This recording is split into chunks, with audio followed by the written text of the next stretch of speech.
as you'll know if you've been to see the play today. It's a very, it's an emotional ride. So the talk today really is aimed at two audiences. Those people who don't know anything about deafness very much, and those people who are involved in the deaf world, perhaps working with deaf people or deaf people themselves. So for some people, they might be used to some of this information. So I don't want to really spoon feed you, but I'm trying to balance the needs of both those audiences, as I'm sure you'll appreciate. I have to say, I'm delighted to be here on a street called Tony Wilson Street. Like, wow, the great man of Manchester. I'm here. Wow, that's really fabulous. I've been a fan for a long time. I was really upset at his passing, and just, that's amazing. And outside, there's a statue of Engels. Have you seen that? I don't know if you spat on it. You're not that way inclined, are you? But there's a statue of Engels outside. I don't know what the connection between Tony Wilson and Engels is. Perhaps somebody does, and they'll tell me that later. Okay. I can't cover everything in the time that I have allocated to me. Deafhood itself is a really complex subject. I need to give you a full educational course to really get through it. There's so many aspects to it. It's impossible to cover in an hour. But what I'm going to do is give you a brief overview of deaf culture, deaf history, and a little bit about deafhood, just kind of feed that in a little bit, really. And I want to talk about eugenics and how that affects the deaf community, and how the deaf community really is the kind of canary in society's coal mine in terms of deaf and eugenics. You know about the canaries in coal mines, right? So the old miners used to take canaries down the mines in cages, and if there were toxic fumes building up in the cages, the bird would die first, and that was always a warning sign that they needed to get out. So I think that's kind of really, in terms of genetics, what the deaf community are, but we'll get to that later. Okay, so where to start? Well, those of you who've seen the play, the big question, I think, is why are we not politically equal as a deaf community? Why aren't we politically equal with other minority groups in terms of rights and recognition of our rights? Hattie, could we just go back a slide? Lovely, thanks.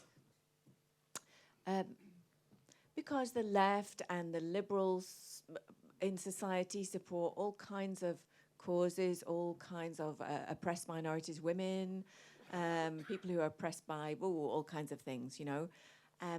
But not deaf people. Deaf people apparently are not something to be campaigned for, but something to be pitied, right? So why are we not equal? Our oppression is kind of made worse by that. So, why does that not happen?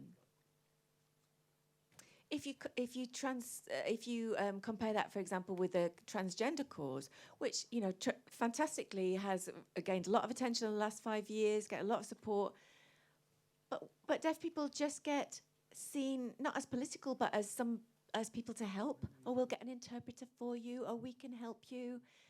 We need to raise awareness that our cause is actually political. We need to be seen in that way. We need allies politically to help us break down that wall.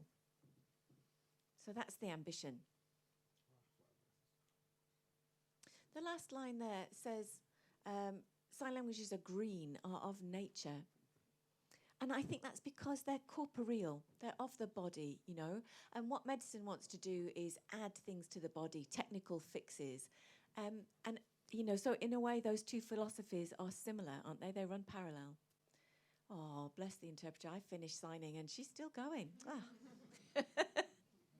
How are we doing? We're doing all right. Okay, Hattie, thank you. New slide. So just to summarise some basic information to give you a bit of background.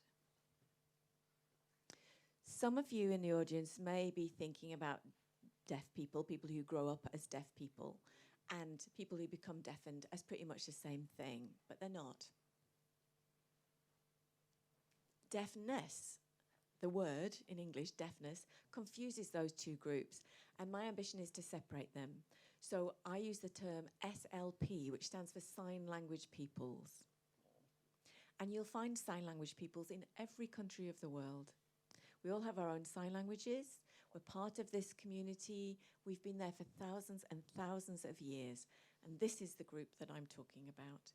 We have our own culture, we have our arts, we have our philosophy, we have our pedagogies, and we communicate globally, internationally, with something that's called international sign.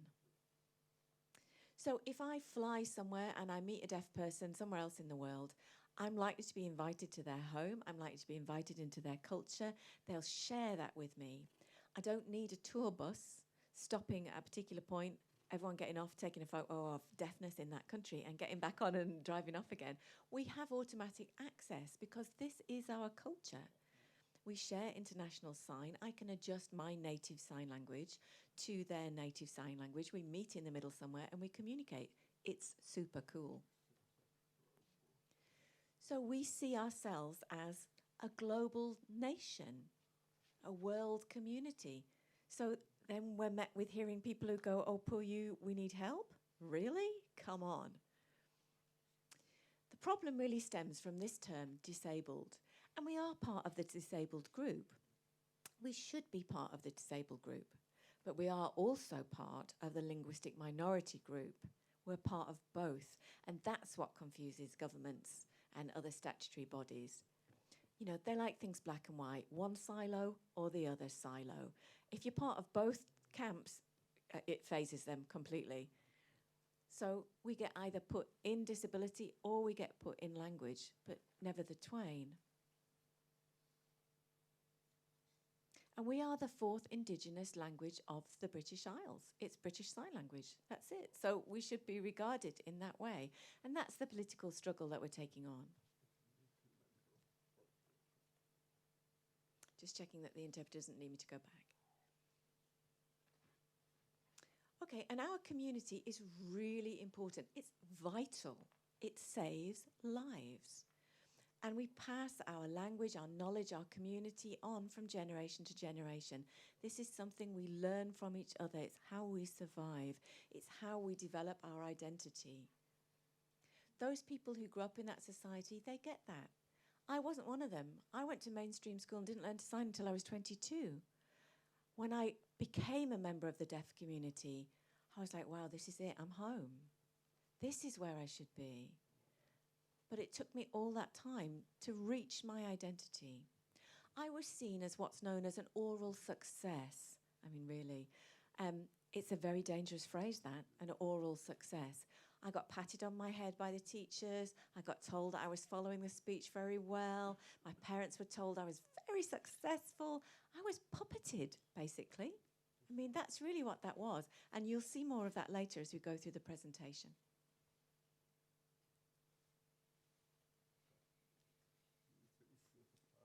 Okay, you've been to see the play, so that those of you who have will know the answer to this first simple question. But a lot of other people don't know that sign language was banned in schools for deaf children for over 100 years. It's called oralism. Now, does that make sense?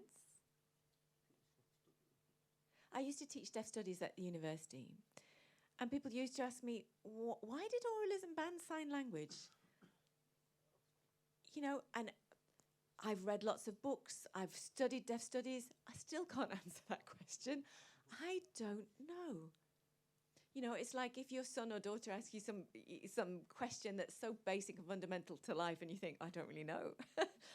I don't really know the answer to this question. I mean, what the fuck, if you don't mind me saying that, what the fuck is your problem with sign language?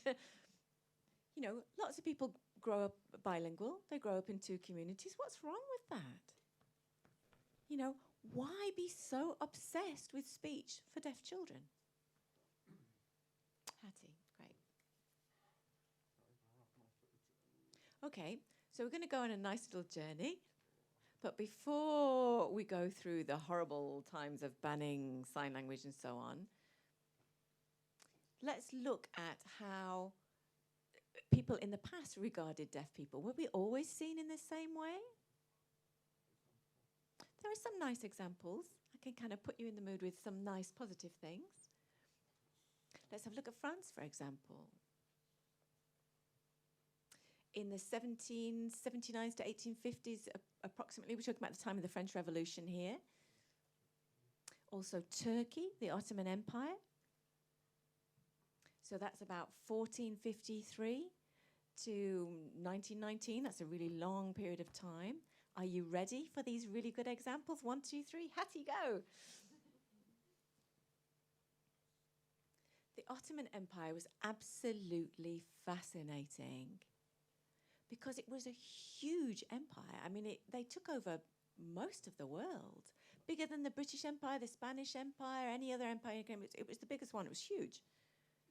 It spread from Turkey right the way down Africa, all round the other. It was 1 million square miles of the globe. Huge. And the head of that empire was the Sultan. He was like the #1 guy in the world.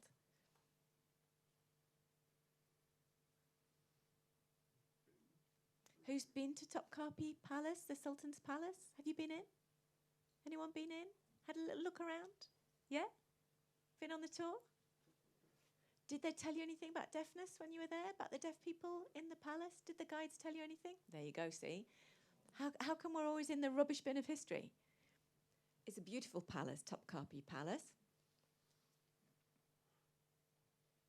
A guy who's died now, a researcher called Miles, uncovered this information, for which I'm very grateful. And there's a link there if you want to follow it.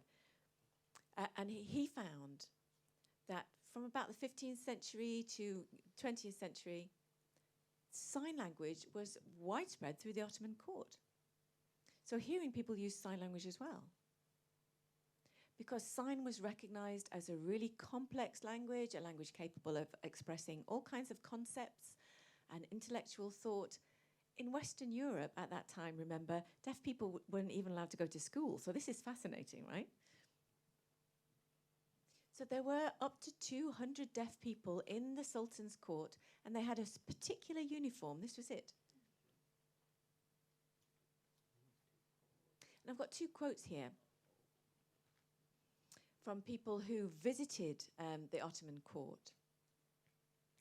And they say, the language of deaf mutes is so much in fashion in the Ottoman court that none almost but can deliver his sense in it. So everyone used it, right? And in fact, in the presence of the Sultan, you weren't allowed to speak. Speech was regarded as rough and vulgar, and his sensibility was too fine to be exposed to the rough vulgarity of speech. So he was surrounded by people using sign language. It was seen as superior to speech. And the second quote here is that shows that deaf people worked there. They were teaching children there. Children were taught bilingually. And storytelling and the stories of the scriptures in particular were really predominantly given through sign language. So these are the imams. These are, this is Islam faith. So the imams have the power in the Islamic faith. And they are entrusting sign language users, deaf people, to present the scriptures in sign language. The palace employed up to 11,000 people. But the deaf people in that staff were those closest to the Sultan. So when he went out hunting, for example, he'd be surrounded by deaf people because sign language was so much more beautiful, much smoother as a form of communication. So this hugely powerful global leader preferred sign language. I don't know if you can see, those of you who are sitting far back, this is a painting of the Ottoman court. And if I can just highlight to you, can you see here these people standing up here? They have a book in front of them, but they're using simple signs. Can you see down here all the sign language that's going on down here, all the gesture that's happening down here? That is all sign language. It reminds me kind of Monty Python. Blessed are the cheesemakers. But anyway, you know, because the lecturer, they're saying, what does he say? So here they are, all signing in the front of this painting here, the Ottoman court. Isn't that marvellous? Yeah. Haven't weirded out the interpreters yet? No, all good. Okay. So to the 1800s, deaf people are involved in the top echelons of politics, along with the Sultan. So this was kind of fairly new information. I only found out recently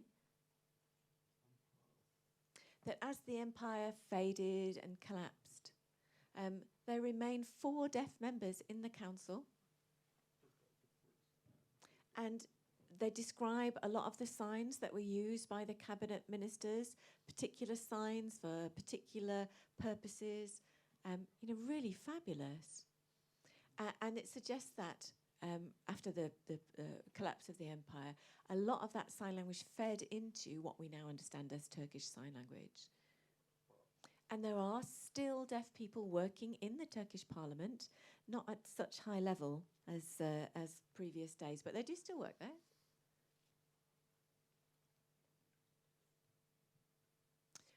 Our problem is that those people working in the national parliament of Turkey now probably have no idea that their predecessors were companions to the Sultan, yeah? Because that information has been denied to them, that information has been lost.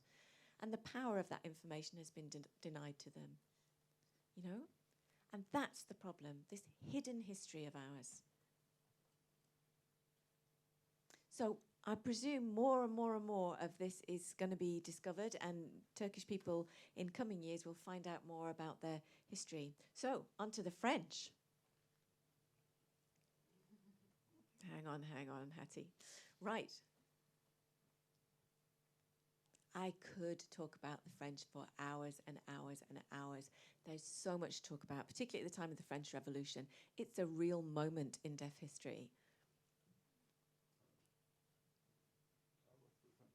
I'll go through some of the names later.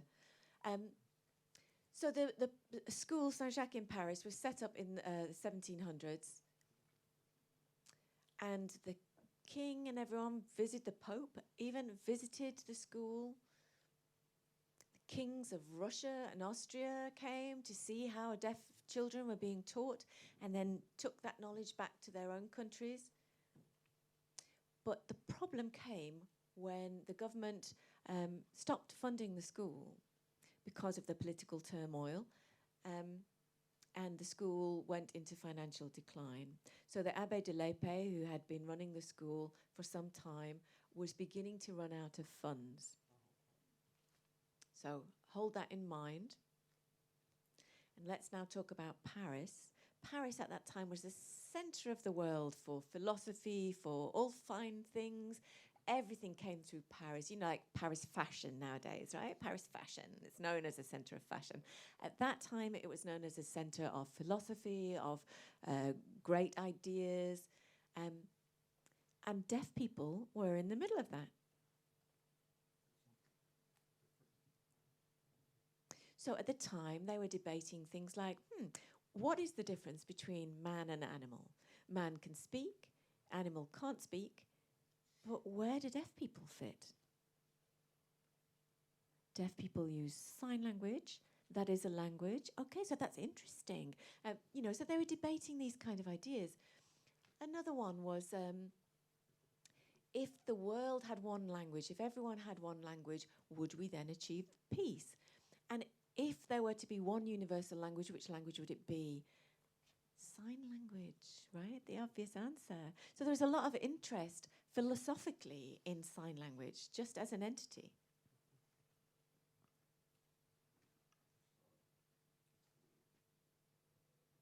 So then we come to this deaf man, Deloge. Now, he produced the first book written by a deaf person in 1779. And you can still read it today. I mean, it's really interesting. He's talking about deaf culture. It's so cool. It's fab. He took part in the French Revolution himself. And you can see here, this is a revolutionary pamphlet. And the one on the other side is the book that he wrote about deaf people and deaf community.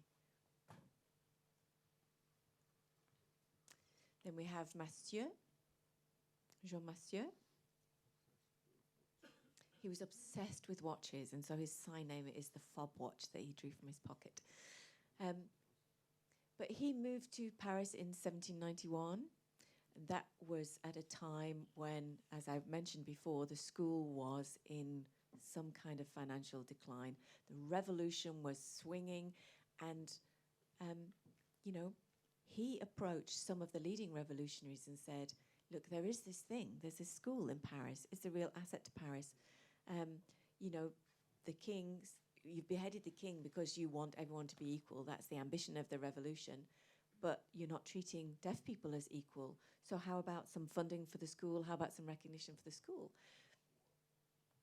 And he was famous for, well, one of the ways he raised money, it was that he would stand in front of an audience like you, and he would give a speech, and people would pay for it.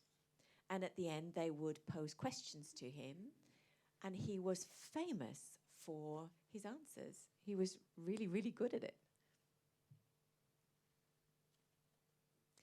And so the revolutionaries and the money Monsieur raised went to the school. Some of the monks who ran the school were displaced. And the school that you see in the slide here is still there today, Saint-Jacques. It is a beautiful place. We come now to Laurent Clark. He was a pupil of Monsieur's, so the first kind of generation learning from Monsieur. So he was educated in sign language. Monsieur started late. He'd been as a shepherd until the age of 13 in isolation, and so he didn't come to school later. But Leclerc was educated from a very young age by Monsieur, so he had all the benefits.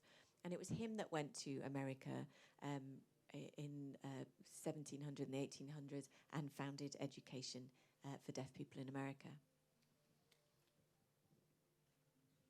Paris, of course, is also famous for its arts, yeah? For its painting and its fine arts. And Mertzhoff wrote a beautiful book, really nice book, highly recommended, listing over 100 deaf artists who had exhibited in Paris salons prior to oralism. Now, in the school that we just saw, there was a book with a catalogue with 70 pages, over 600 works of deaf artists. When the oralists took over the deaf school, these records were destroyed. So we don't have access to them now. Isn't it interesting? Oralism is all about speech. Why? Why does speech preclude painting and artistic creativity? I'll leave that to you to ponder that one. We might come back to it later. But after the advent of oralism, these deaf arts that were clearly flourishing in Paris at this time just fell into decline. They just disappear.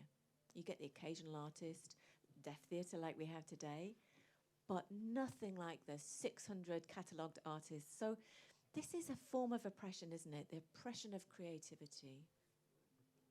So this was a room in the deaf school that we know existed beforehand. All of these sculptures were made by deaf artists. All the paintings on the wall were painted by deaf artists.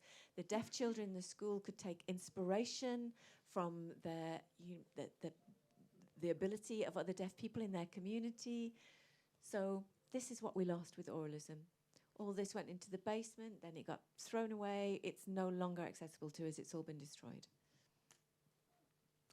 And this is the kind of work that was produced. This is a deaf sculptor called Dessin. He was working at the time of the Revolution. Now, a very busy time politically. You know, heads were rolling, literally. People were being killed. So there was a competition to make models of the famous revolutionary leaders. And he made one, and it was so good that all the others said, could you make one of me as well, please? So he ended up making a lot of busts of famous revolutionaries. So Madame Danton, do you know what happened to, yeah? They're long dead, you know? So the husband asked the sculptor to make a bust of his wife, even though she was long dead, right?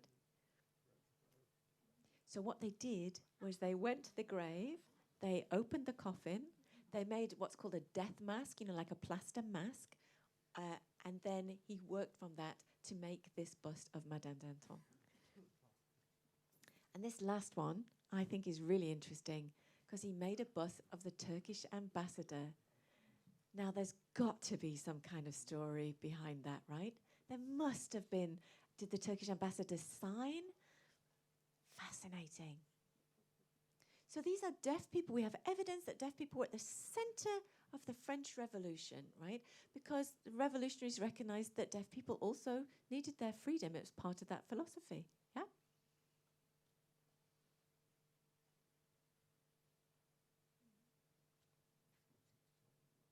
And it's Manchester. I'm sorry, London is far, I know. But Sika, head of a deaf school, was a royalist, which was a bit of an issue in the French Revolution. So they wanted to protect Sika because he was head of the school, but he was a royalist. So in 1815, those of you who know their history know that Napoleon escaped Paris. Yep. Napoleon took over Paris, invaded Paris, and Sika fled for his life. And he fled to Britain, arrived in Brighton, and decided that he would make his way by giving talks. Took a carriage to London, and his talks were very popular, sold out within a week, and he kept having to add dates. It was like a theatre run. He was adding more and more dates to his talk. And it was the aristocracy who were paying to see him. Fascinating. The Duke of Wellington's wife was one of the people who organised one of the soirees where he came to speak. So you've got Wellington fighting Napoleon and his wife organising for Sika to give a talk. Anyway, as you'll know, Napoleon lost. I hope that wasn't a spoiler. Yeah, the results are up on the screen. Yeah, Napoleon 0. And at that time, Sika took a boat back to Paris. He was asked for information from his talks. And he stood with Massion and Clark and a big board behind them. And what they did was the audience would ask questions. They'd be interpreted to these deaf notaries. And they would write their answer in French on the board. So Clark, for example, Laurent Clark would write his answer on the board and respond to the audience in that way. And people in the audience would copy down the answers. And they were really hard questions that these people were being asked. They weren't easy questions. Things like, for example, some of them were kind of trying to test deaf people's level of cleverness. What's the meaning of the word gratitude was one question. What is the meaning of the word gratitude? I mean, I don't know how I would answer that. I don't know how you would. But Monsieur turned to the board and wrote, gratitude is the... What's exactly the word in gratitude is the... That's it. The memory of the heart. Gratitude is the memory of the heart. Wow. I mean, that is smart, yeah? Wow. They were working at that kind of level. Anyway, so copies of these kinds of papers from these talks made their way back to Paris, and they would be sold in pamphlets. And, they'd be published in the same year, 1885, and they'd be published bilingually, English and French, these little pamphlets, about 170 pages, something like that. And we still have those. So we know that deaf people were kind of giving these talks, and yeah, we know that there were amazing deaf people in the past. So you can see here, one of the pamphlets. My copy is in better condition than that, I have to say.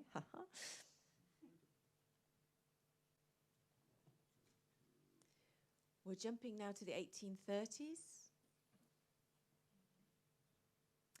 And we begin to see little pockets of oralism just popping up. Yeah. Everybody must learn to speak as well as sign. And if you couldn't learn to speak as well as sign, then you were seen as somehow inferior. And those children who couldn't speak were sort of segregated into a different group. It was very difficult to protest and to complain about that, although people did. And one of the ways they did that was they publicised to hearing people in the newspapers. It was kind of the first propaganda, really. They would invite hearing people to what were known as the Paris banquets. Newspapermen haven't changed, have they? You give them food and drink and they'll come, they'll just rock up. So it was the same trick, really. So deaf people would invite luminaries from the media, from hearing society, to come to these Paris banquets. And they would, at these Paris banquets, demonstrate the best of the deaf world. People would give erudite speeches, fabulous performances using sign language. They'd perform poetry. This is in 1830, right? Poetry, comedy. Deaf people would come from abroad, and hearing people would be struck by how easily they could communicate with French deaf people. And these speeches were translated and printed in a series of annual booklets. And this ran for a number of years. So these slim volumes from these Paris banquets are recorded. But yeah, they're in French, not translated. I think some of them have been translated, one or two. It's really wonderful to see what deaf people were thinking at that time, what the philosophies were. And there are about 7 things that I'd like to show you. Oh, have a look at this. This is about 1870, something like that, 1880. Something wrong with the picture, though. Anyone know what's wrong with the picture? Can I see you at the back there? Anyone know what's wrong with this picture? It's not the answer I'm looking for. Yes, but not the answer I'm looking for. Try again. Anyone? What's wrong with the picture? Yeah, they need to sit at a round table, maybe. Somebody's got it. They're all men. No women here. Women were first allowed in something like 1871, I think, something like that. So, I mean, that was life at that time, but nonetheless, it's a bit unfortunate. So there are 7 points, 7 deafhood principles that we've gleaned from the pamphlets that were produced from these Paris banquets. Sign languages are special because they can be more powerful than speech. You know, the famous one, isn't there, of shop window, pub window, train window, deaf people communicating to each other through the window from great distance, which hearing people can't do because you can't do that.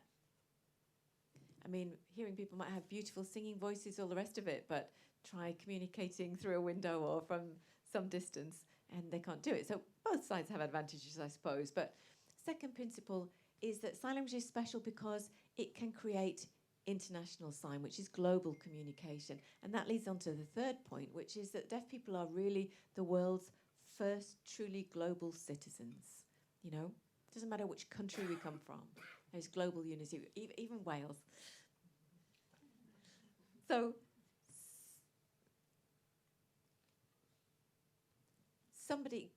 one of the things, the points that they mentioned in the pamphlets was that God intentionally created us. Why did he put us on this earth, right?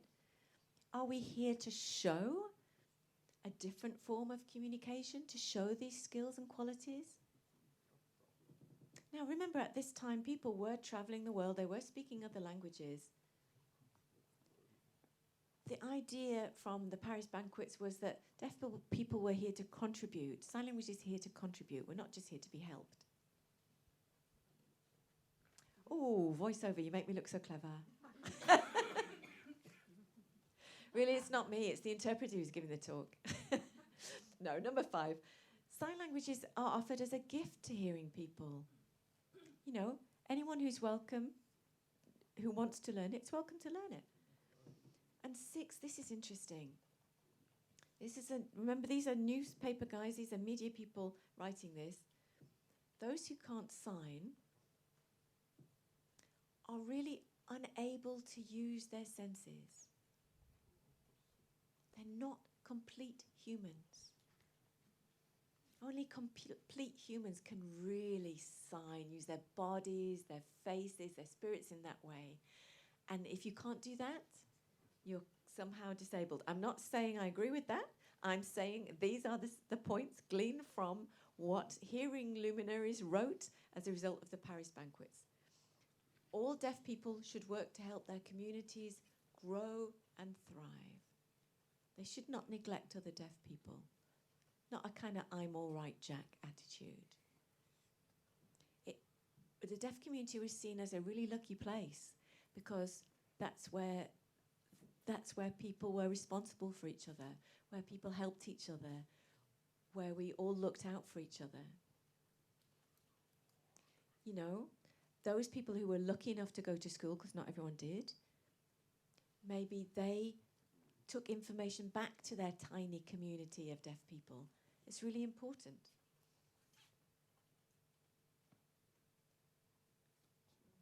So 7 points of deafhood. How many of those can we lay claim to today, I wonder?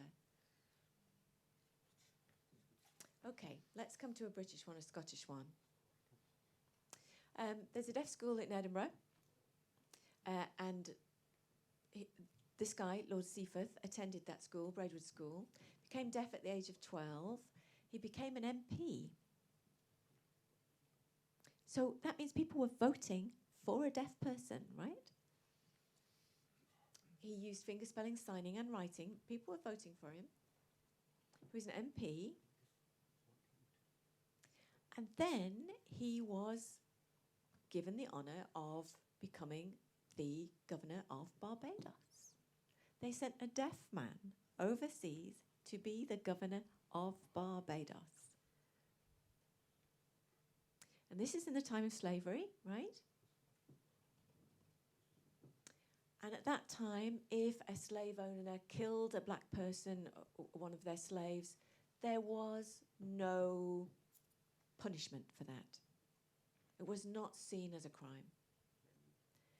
And it was Lord Seaforth who forced them to change that law. So any person who was killed, black or white, the perpetrator would go to court. He came from a wealthy family, and yet he went to Barbados. He changed the law of Barbados. How did he persuade, as a deaf man, how does he persuade all of those wealthy landowners who are used to killing their slaves? How does he persuade them to stick to his new law? I don't know, but he does. He does. He changes the law. I'm really proud of him. I think he's an amazing example.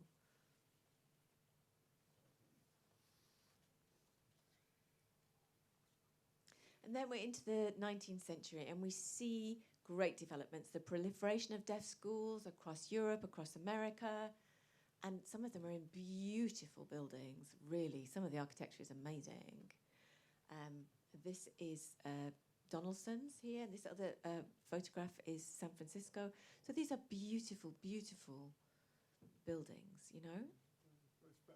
They spent a lot of money on these places. So they weren't just places to chuck, you know, wonky deaf people. They weren't shitholes, yeah?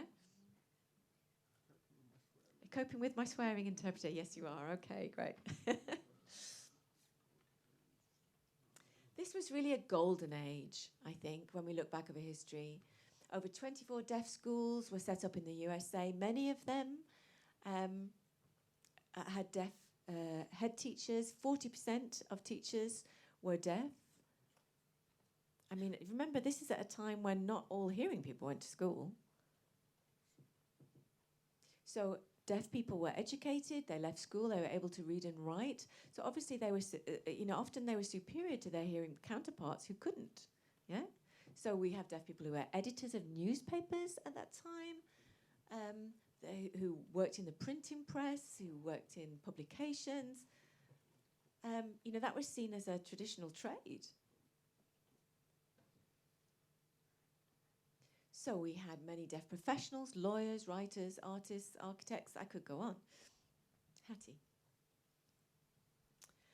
So, yeah, what went wrong? What went wrong? The 19th century. I mean, we're here in Manchester, the cradle of the Industrial Revolution. Yeah. So this is a perfect example. Yeah. Science. People forced to labour in factories, enslaved to science and the idea of progress. The idea that we can conquer nature.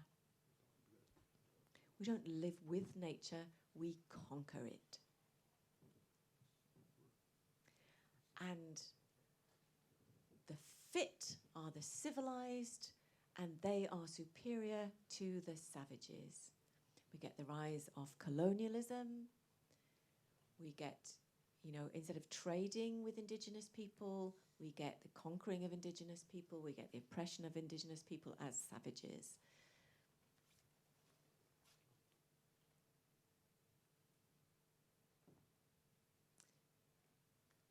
So, interesting, south of Europe was seen as inferior to the Slavic nations, was seen as inferior to the north of Europe, and the 1870s and so on.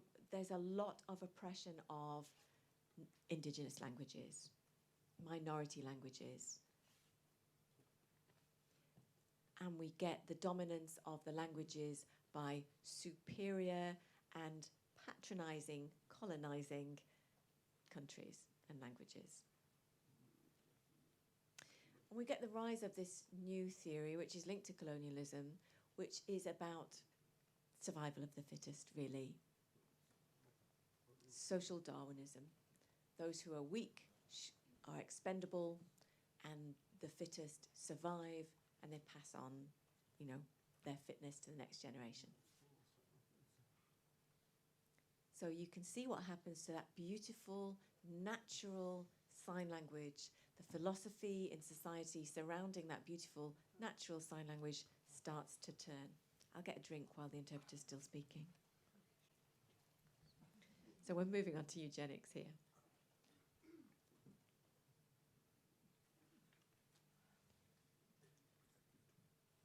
You're going to be late for your train. You need to leave over there? Eugenics. Where did it all start?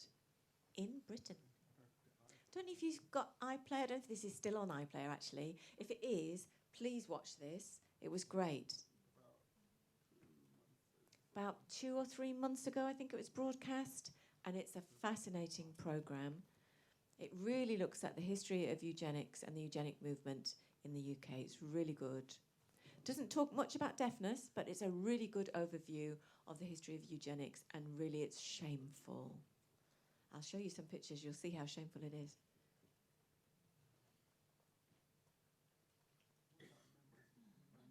Does this remind you of anything?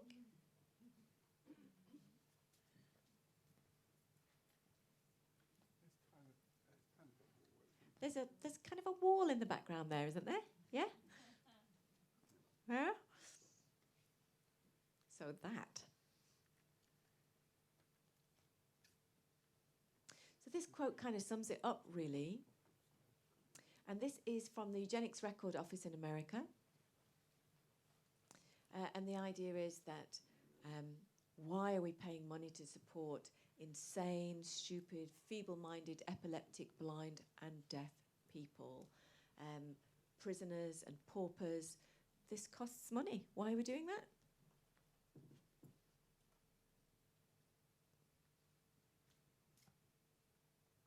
And of course, this is related to race, of course. Black people having sex, oh no, we might get more of them. You know, that kind of stuff. And this, they set up a competition. This is in America in the 1920s. Yep, 1920s. I think it's the 1920s. Sorry, the interpreter was just checking. Yeah, 1920s, 30s. This is a competition. It's a eugenics building you can see here. And there's no shame to it. It's a very public building here. And the idea is it's a competition for the fittest family. Who's breeding the fittest family? Look at this, eh? Anybody here got their eugenics certificate? I hope you've all got yours. Yeah? No? No? Really? Oh, shame on you. Come on. You've got children and you haven't got a eugenics certificate. How did you get away with that?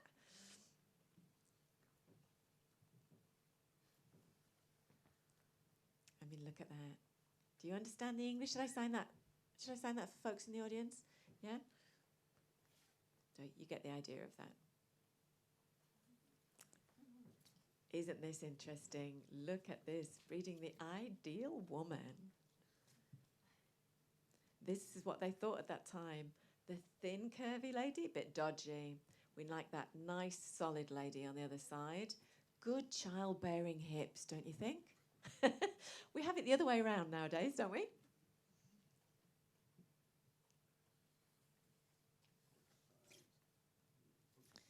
Science meets religion, of course, in a holy, unholy union at this time. And, of course, those two things coming together is very powerful.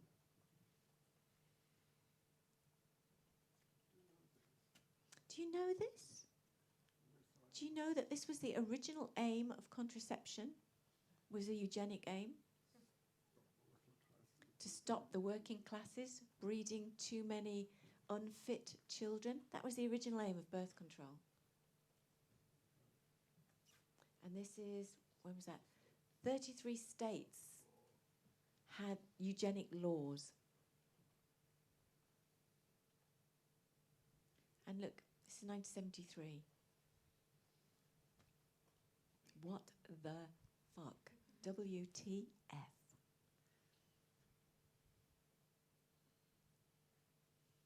Just have a look at that. Aiming for a super race.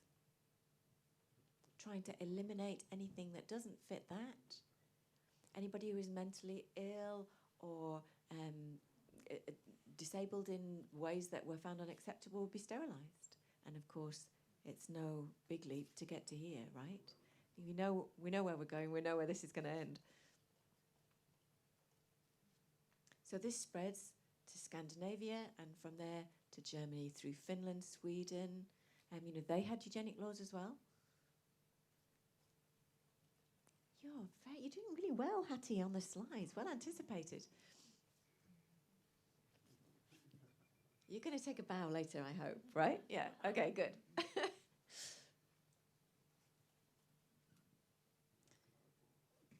So deaf people get stuck in this idea of scientific superiority. We're now seen as inferior. Sign language peoples are now seen as inferior.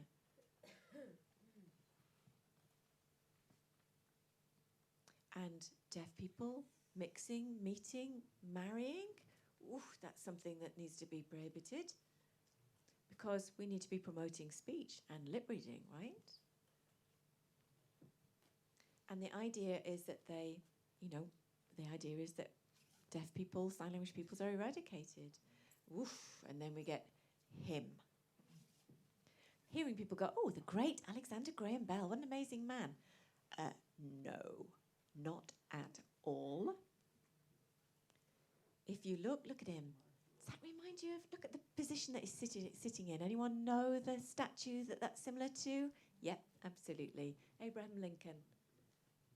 Abraham Lincoln in America, there's a statue of him sitting like that. There's a bit of man-spreading going on there as well, isn't there? Don't you think? A little bit of man-spreading happening here? I think so. Look at that for a posture. I don't know. I mean, oof, can you imagine that in the future? Ugh.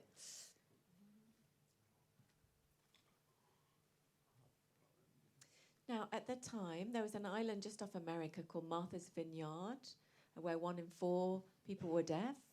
Hearing people signed just like deaf people did. Everybody used sign language. Even when the deaf people left the island, the hearing people carried on signing. Oliver Sacks's book, Seeing Voices, tells that story of going over to Martha's Vineyard and finding old hearing people still using sign language, even though deaf people had left years before. Red card. What's going on here? Red card, off the pitch. They did tell me before that they were leaving, so I'm just being cheeky. How are we doing for time? We okay?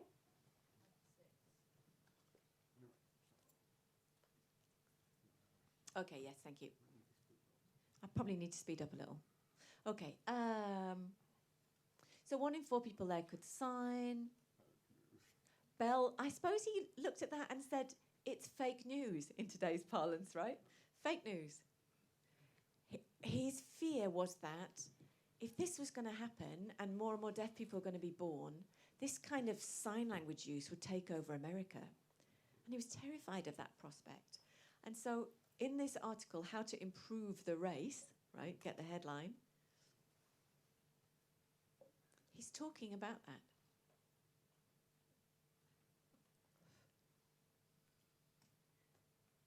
And is still a very wealthy and powerful organisation today. Made a lot of money from telephones, right? Hugely wealthy.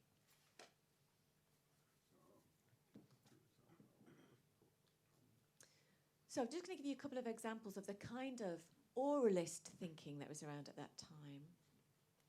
Now, Meniere, who's one of the founding fathers of French medicine, believed that deaf people, he said, deaf people are equal to us in all respects. Well, we say that because we need to be generous and not destroy their illusion.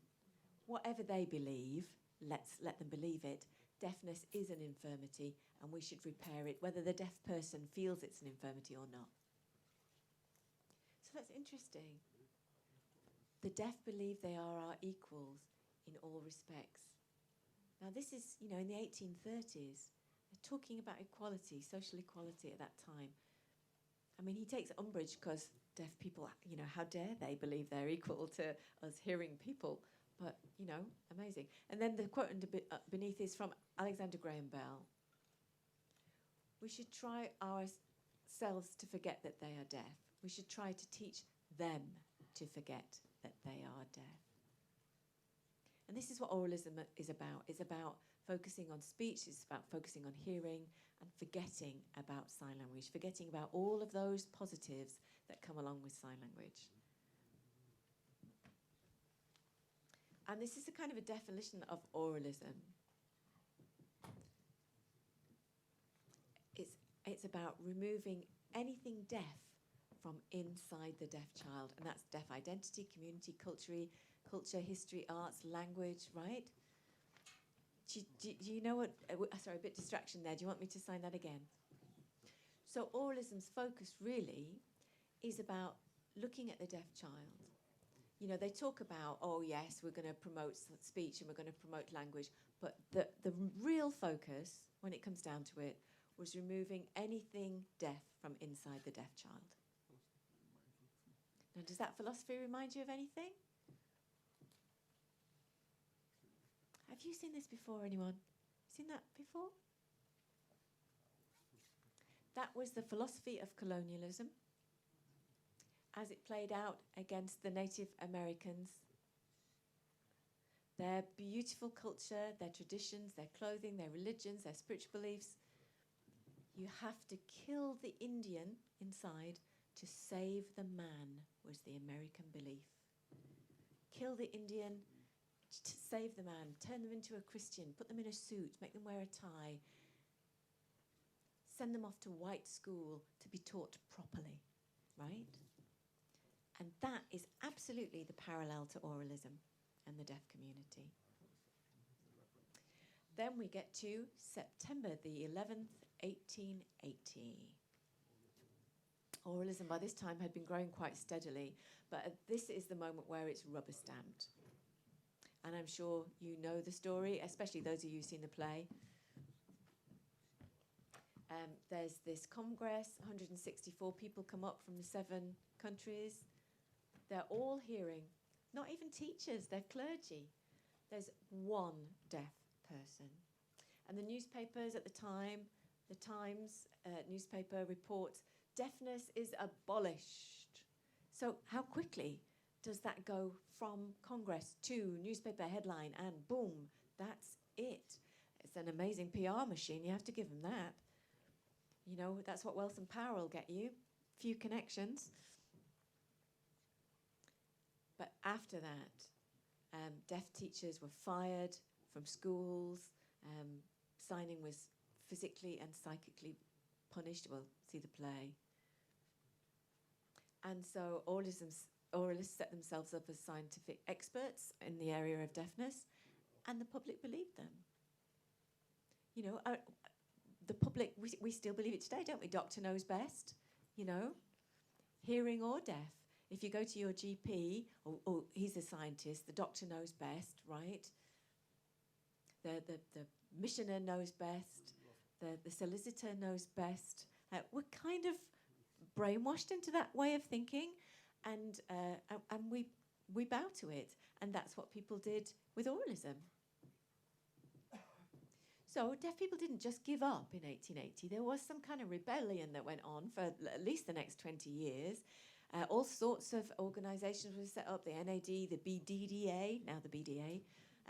They held international conferences. They were called world fairs. There were a lot of world fairs at that time. They were used to show the advance of industrialisation, progress of society. And so deaf people kind of mirrored that by having their own international conferences in Paris and Chicago, where deaf people from around the world came. In Chicago in 1893, there was a big debate about oralism. We're coming close to the film. I've got a little bit of a film for you. So there are lots of quotes from deaf people who led the battle. A lot of deaf teachers led the battle. The first chair of NAD, McGregor, was saying that oralism benefits those few who will have one-to-one tuition for hours and hours and hours, but the vast majority of deaf children will not benefit from that. So they need to be taught through sign language because it benefits the majority. But I'll show you a little film, and this is from 1913. 1913, the film is from. But just before Hattie shows us this, while she's setting it up, the clip is a really short, black and white clip. It's in ASL. It's a little bit blurry. It's very, very brief. Don't blink, you'll miss it. And what it is it's a kind of a bit of a joke. It's a funny. And it starts with, there's a joke at that time about Irishmen and the Fenians, right? So it's about how the Irishman can't catch a flea, yeah? So the flea is jumping about the Irishman, and the Irishman can't catch it, he fails to catch it. And then he flips it over to oralism, how oralists are looking for the perfect deaf person, the person who speaks well and hears well. Where is that person? Are they in New York? So they go off to New York. Where's the deaf person who speaks well in New York? Oh, there isn't one. They're not here. They're over in wherever it is, Chicago. And then they go on, and that's the horse and carriage. They go on the coach, you know, intercity coach, and they're traveling around America, and they never find him. So this is like the Irishman who can't catch the flea.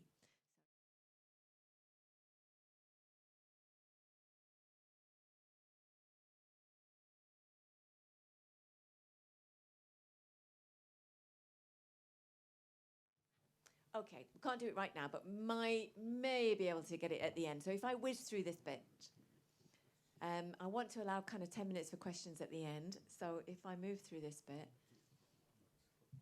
I'm going to jump this. This is about the objections deaf people had to oralism at that time and how clear they were in expressing those objections. I'm going to jump here to the last great stand, which is Paris in 1900. And this is the last battle with the oralists. I think there were 220 deaf people who arrived at their congress, and they outnumbered the oralists, and they tried to take over, and the oralists refused to let them in. So deaf people set up their own parallel congress. And, you know, we've been doing that for 120 years now, haven't we? Setting up our parallel arguments, trying to hammer down that door of oralism. 120 years.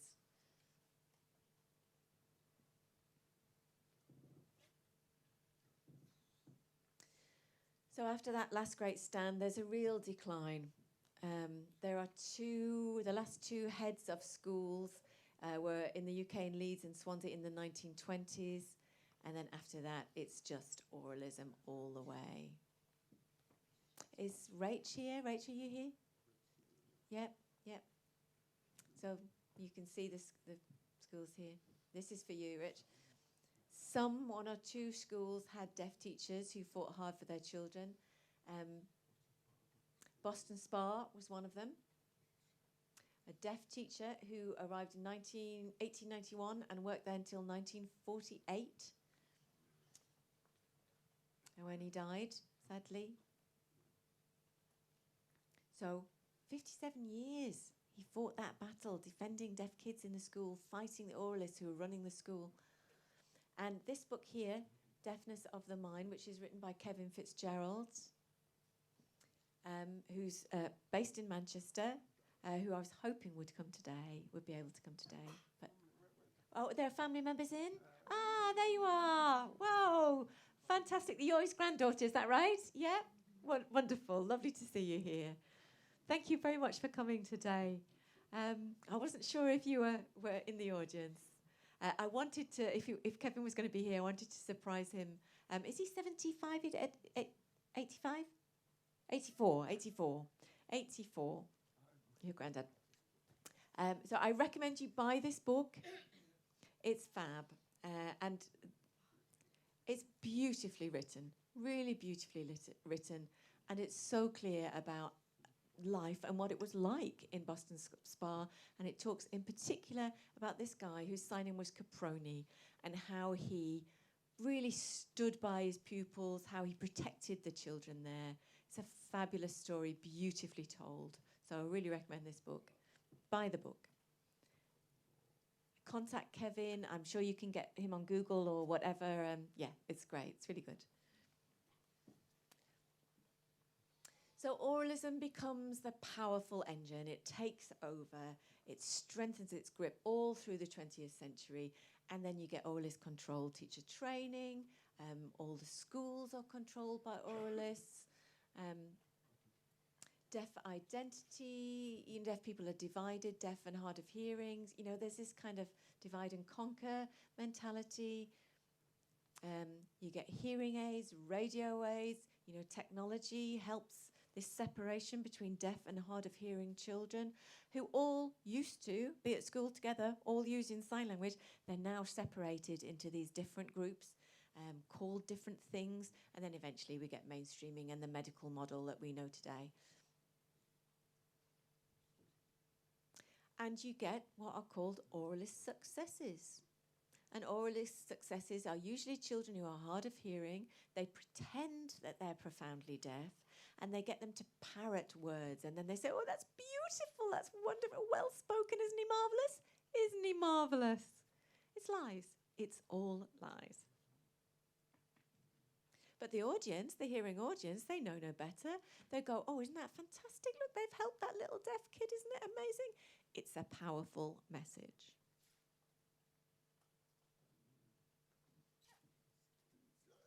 '60s, hurrah! The 1960s, we got to the 1960s. And we get to the Age of Rebellion, right?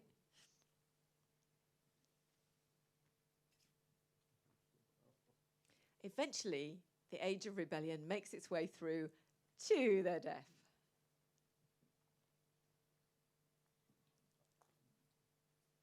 And from, I'd say, the 1970s, mid-70s onwards, you start to get this kind of resurgence. You start to get research into, you know, what's happening to deaf kids.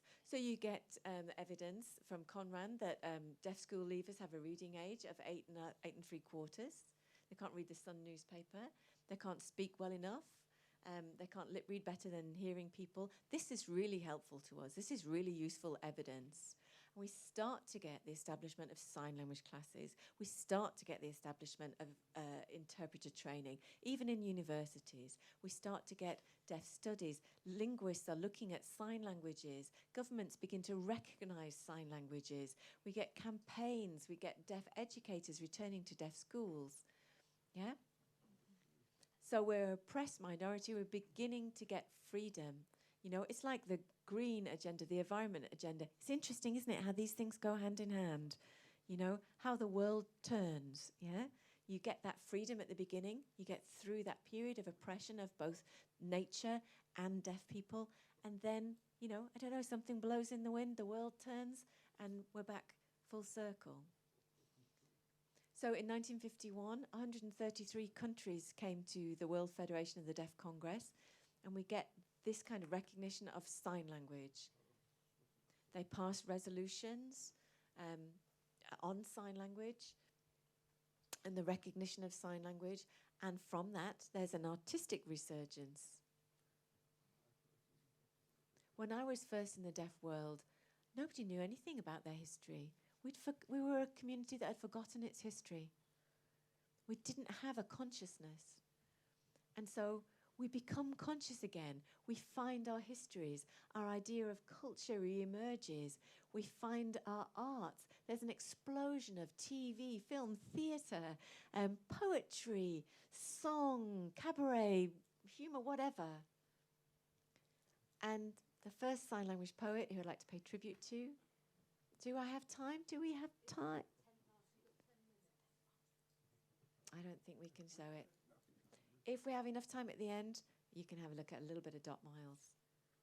But if you don't know Dot Miles, please look her up on Google, and somehow we'll get some links to you if you need links. She's an amazing poet. We also get Steinmark in Finland, who entered the Eurovision Song Contest.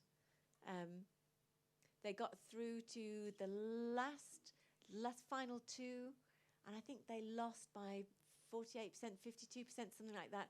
So they almost represented Finland in the Eurovision Song Contest. But, you know, that means a lot of Finnish people hearing Finnish public were voting for him. So that shows a kind of acceptance of sign language, a recognition of sign language amongst the Finnish population.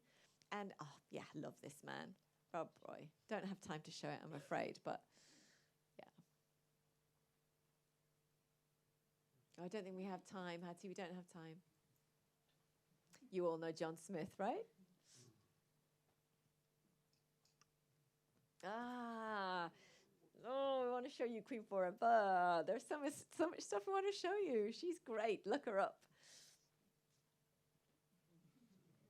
So she's just teasing hearing people. You know, she does these videos teasing hearing people. I mean, you know, in that real Black American female way. It's just awesome.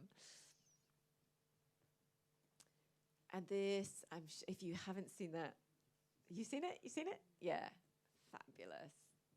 I mean, just so wow. It's so cool the way they move their arms and their fingers, and it's just beautiful. So deaf theatre has really, revived. A lot of people will recognize people on the slide here. Some of them are in the audience. But just when you think things are going really well, there's a new philosophy of oralism that is kind of in, you know, oralism and mainstreaming. Oh, handicapped children. Isn't it awful to put them in special schools? We really should put them in normal schools along with everybody else. So let's put them in with the normal kids. And that works great for some disabilities. You know, why would they be in those kind of institutions where they've suffered an awful lot of abuse? but not for deaf kids.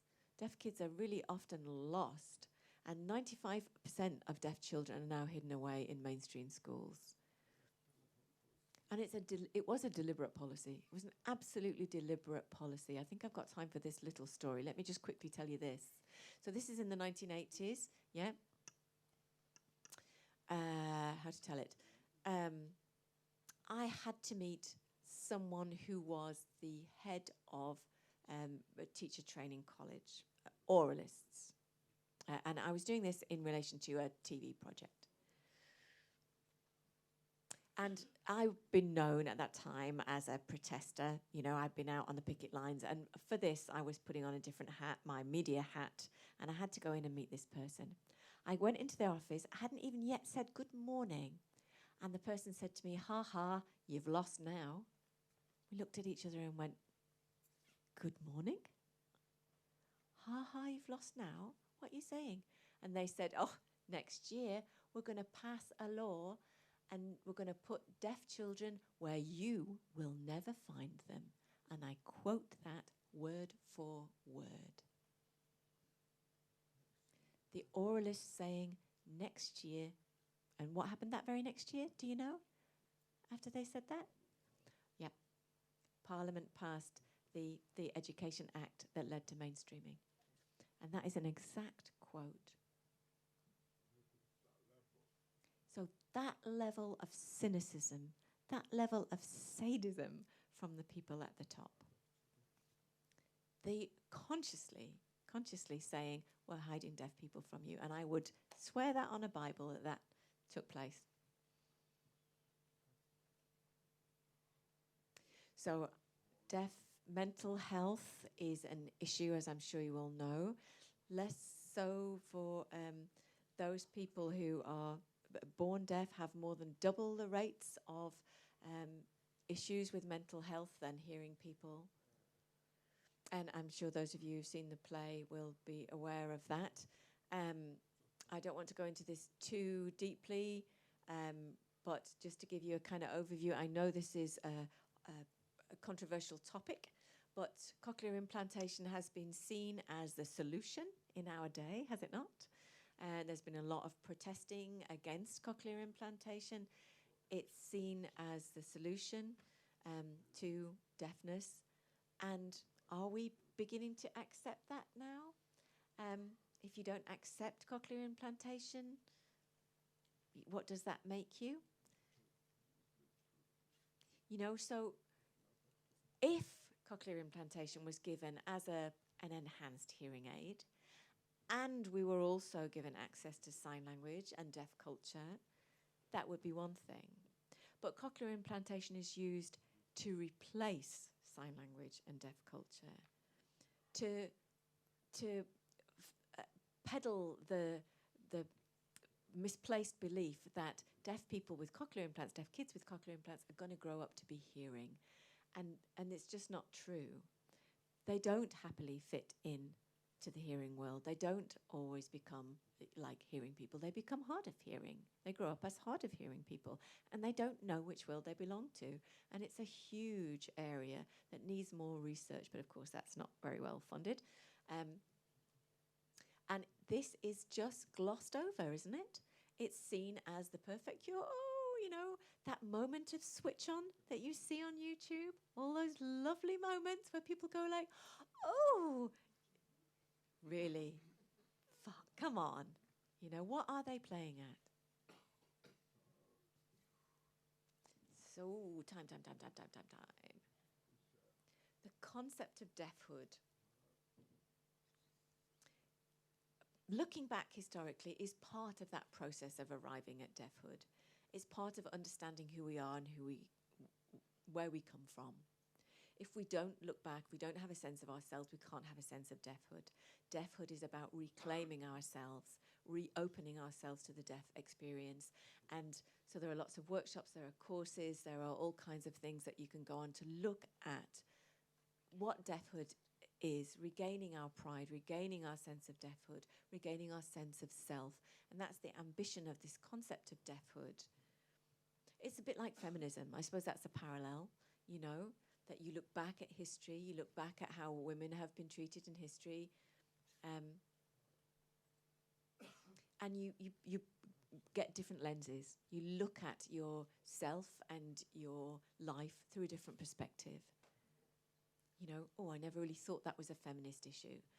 And so deafhood is a bit like that. I never really thought that was a deafhood issue. And deaf gain is a related concept that's gaining ground now more and more. And it's about what the sign language peoples can give to the wider hearing world. Have you heard of baby signs? Everybody here in the audience heard of baby signs? I have some issues with it, but if it was, you know, properly done. But what happens is sign language is appropriated to teach hearing babies. Hearing babies can sign before they speak, right? Because it's supposed to give them a cognitive advantage. Oh, thanks very much. What about deaf kids? Yeah? So we're giving them that. Also, children with Down's syndrome and other children with learning disabilities are given help through the glory that is sign language, right? So we'll use sign language with them instead. But that is our language. We have a history of that. It's great that they can benefit from it. That's wonderful, but we need to as well. And how many of us here have older parents who are losing their hearing? Lots of people here? Yeah? Older, deafened people wouldn't be so isolated if we could all sign. Oh, time. Oh, God. Oh, this is a big topic. Oh, well, I'll have to come back again. But basically, the idea is the threat is back. Yeah? Genetics, the threat is back. I don't have time to go into it too deeply now, but eugenics is the return of the threat, right? It's a hot subject. Billions and billions of pounds are being poured into this, being spent on this. Where's the public debate about this? It's an extraordinary wall of silence, isn't it? They're spending your money, taxpayers' money, every day on looking at genetic solutions, curing deafness. All of this is happening, but it's not in the media, it's not on your television, it's not in your newspaper. And who is deciding that the deaf gene should be left out? What other genes are being left out? Gay, bipolar, female? Where do we draw the line? Because this is the age that we are walking into here. We're walking into eugenic age. We're going back to those slides that I showed earlier, right? Who is allowed to be here?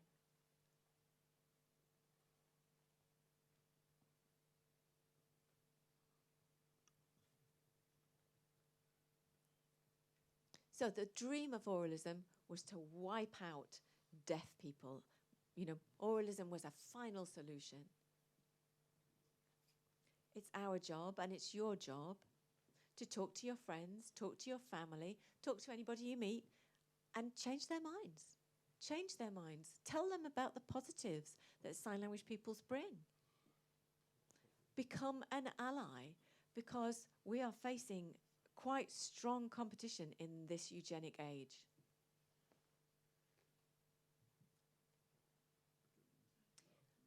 And, you know, when I was talking earlier about the liberals and how do you pick what's right on and what cause to support,